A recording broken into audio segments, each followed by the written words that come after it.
Hi there, today I'd like to share with you a very simple concept around looking after yourself and why it's important to switch off.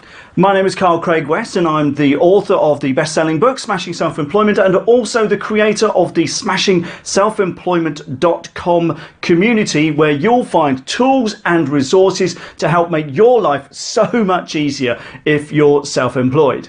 And if you like this video, please let us know. Like and share, comment if you have questions, click on subscribe if you're watching it on YouTube. It would be great to have you on board. So, okay, what about this simple concept? Well, I've for many years now been a big fan of taking a day off every single week. And we have this concept in the Western world called the weekend. And typically, for most people, that's Friday. That's Friday evening until Monday morning. So that's 3 nights, 2 whole days. But what I find is that when you're self-employed, it's very easy, particularly if you work from home, to just slip into the habit of just doing a bit of work at the weekends. And the problem with that is that your brain and your body, and they are connected, and your emotional state never truly switch off.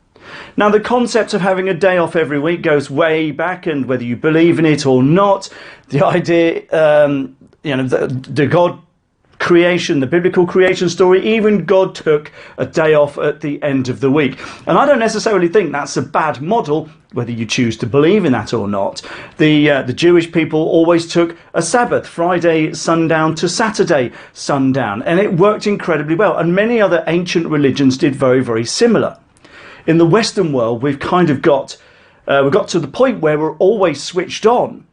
You know, our mobile phones can be very what's the word?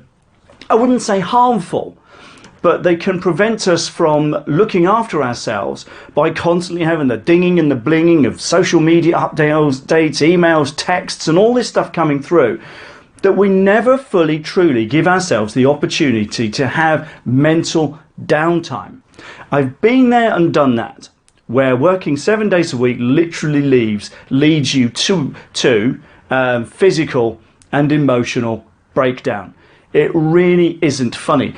But the point is it's so easy to just slide into that. Oh, it's dinging, I've got to check the latest social media updates. Oh, I've got to reply to this text, or got to respond to this email, etc., because it's there in our hands. So what I would encourage you to do, obviously I can't make you do anything, is to have a think about whether you truly take downtime, whether you truly give yourself at least 1 day off in the week, whether you truly allow your brain and your body to recover from the working week. Now, I, for many years, have taken Saturday off as my day of rest for a number of reasons. And a lot of it was simply because I was involved in my church, in the music group. I play the guitar.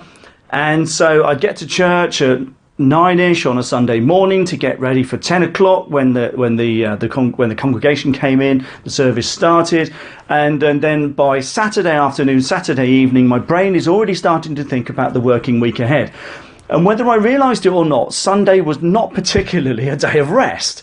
And oftentimes I was refereeing rugby in the afternoon on a Sunday as well. So it was pretty much a full-on day. So I decided to switch that to Saturday and make Saturday my day of rest. Now, the Jewish community takes Saturday as the Sabbath, Shabbat, like I said, Friday evening till Saturday evening. And I thought that's actually a great way of doing it. Now, what I like about it is that if your week ends on Friday, it makes absolute logical sense for the next day to be your day off. And if you're going to go and do stuff like, shopping and housework, postpone it until Sunday. Now, this is only a recipe. This is what I do, and I know lots and lots of people around the world do it as well. But the key message here is to just take a day off. Give yourself space to recover, recuperate, refresh, even if it is just 1 day a week. The thing is, what a lot of people don't understand is even if you order something online from one of the big retailers, they often won't ship it until Monday, because here in the UK, the post office doesn't work 7 days a week typically.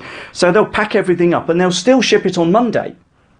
So even if you do run an e-commerce function, the chances are good none of your stuff's going to get shipped until Monday. So does that mean you can take a day off? Ask yourself, can you take a day off? Now, I know from my own life and having spoken to other people who've done similar, insisting on a non-negotiable day off, 1 day a week where you do no work, i.e. your self-employed work, 1 day a week makes a massive difference. You can choose the day. I prefer Saturdays. I know a lot of people choose Sunday as the day off, and that's fine. It doesn't really matter what day it is. But I would urge you, for the sake of your own mental and physical well-being, to take a day off. Switch off notifications on your phone. Don't look at your email. Certainly don't look at your business social media, because whilst you may feel it's fun, you are engaging your business brain and you are not allowing your brain and your emotions to rest. You're not giving yourself the chance to recover and recuperate. And the saddest part about it is you won't give yourself the chance to refresh, ready for another week. You'll constantly be on the go. And I promise you, I've been there and done it. It will catch up with you at some point, whether physically, through illness, or mentally, through mental exhaustion and possible breakdown and mental health issues. And I don't want that for anyone. It isn't funny, I promise you. I know what it's like. So whilst you could argue this is a light-hearted topic, it is actually very, very serious. And I'm serious here. This is a biggie. Take a day off, a minimum 1 day off every single week. I promise you it will help. But anyway, like I said, if you like this video, please share it out, subscribe, like, etc. Comment below. It would be good to have you on board as a subscriber. Ask questions in the comments. Be good to hear from you. We always respond to comments. But that's it from me. I appreciate you watching. Thanks a lot, and bye for now.